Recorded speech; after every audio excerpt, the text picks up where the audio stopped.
Is Festering Desire actually that good? Is the Fishing Wrench a useful weapon for you? Should you get the Battle Pass weapon or even pull on her own signature weapon? A day isn't that long.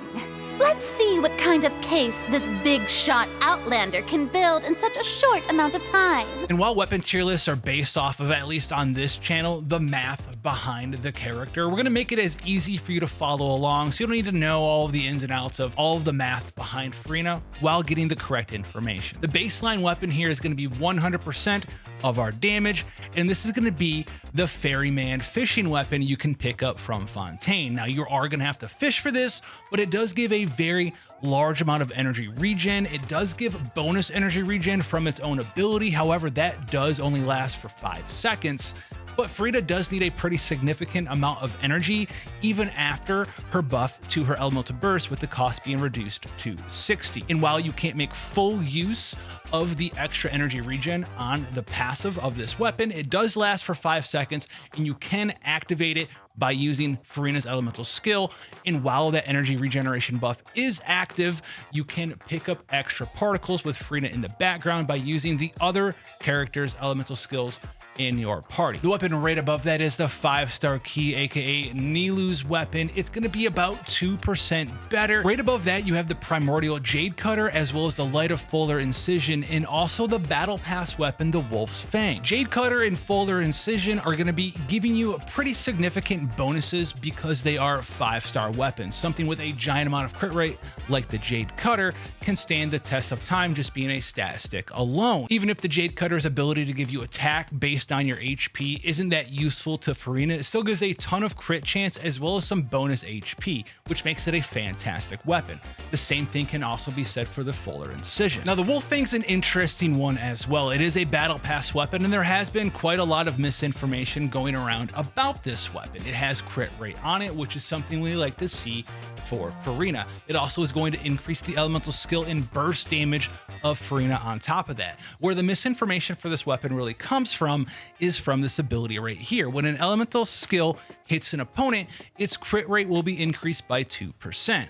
When an elemental burst hits an opponent, its crit rate will also be increased by 2%. This is at R1. Both of these effects last 10 seconds, and they both have separate stacks with max 4 stacks. So what's the misinformation about the Wolf-Fang? Well, a lot of people just say you don't get crit rate from it at all because it doesn't work off the battlefield, which is true. However, you do gain crit rate from these stacks. It might not be maximum, but you can use your elemental skill and activate it, and then use your elemental burst during your rotation. And during the burst animation time, your elemental skill is going to do some damage to an enemy or two. So you're going to be able to get 2 to 4 crit rate from this ability from your elemental skill at the minimum. You're also going to get an extra 2% crit rate at the minimum from hitting an enemy with your elemental burst, because the burst does have an HP multiplier upon activation. So you're going to get a pretty small amount of bonus crit rate from this ability, but it isn't 0%, which makes this weapon actually pretty good as a 4-star option for Furina. And if you so desire, you could swap Furina in and out periodically so you can refresh the stacks from your elemental skill so they actually never fall off. That's going to be something up to you though, and I'm not saying or advising that you do that. However, you are going to be able to gain some stacks for your burst as well as your skill just in normal play with your Furina for up to at least 10 seconds. Now, Furina's second best weapon is this one right here, the Festering Desire. Yeah, it's her second best weapon.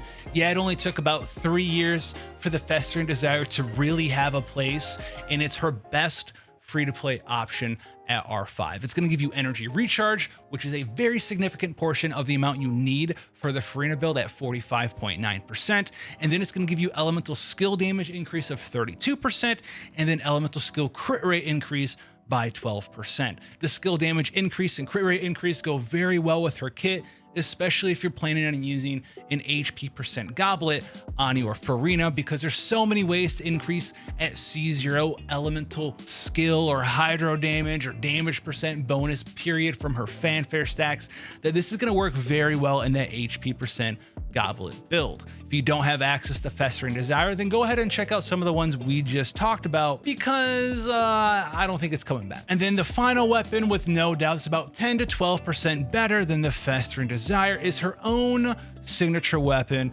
Splendor of the Still Waters. This can give you everything Furina wants: more damage, more crit damage, more HP. It's going to be buffing up the damage your Furina can do in every way possible. The one downside of this weapon, even though it does perform better than Festering Desire, is that you are going to need, just like with all the other non-energy recharge weapons, more energy recharge in your gear. So if you want 10 to 12% more damage than anything else, you don't have Festering Desire laying around, or Jade Cutter, or Fuller Incision, or you don't want to buy the Wolf-Fang on the Battle Pass, or you don't want to go fishing, then go for her signature weapon. So what about the rest of the weapons? Well, if you don't want to go fish for the Ferryman, everything else that we're going to talk about real quick is worse than the Ferryman. Doesn't matter if it's a 5-star weapon, a 4-star weapon, the HP event sword. So if your name is something like the Mist Splitter of Forge, or the Black Sword, or the Harbinger of Dawn because the passive doesn't work, or the Vivonia Sword because, yeah, it has energy recharge, well, that's all that it has, with a Dock Hands Assistant. It's only a game. Why you have to be mad? None of these things are going to be better. These are all going to be about 3 to all the way up to 15% worse than the Ferryman weapon. So with that being said, go ahead, pick out the weapon you want to use for your Furina, and let me know which one you're going for down below. Are you going to be pulling on her brand new signature weapon? If so, I wish you luck. Until then, have fun, take care, and I'll catch you in the next one.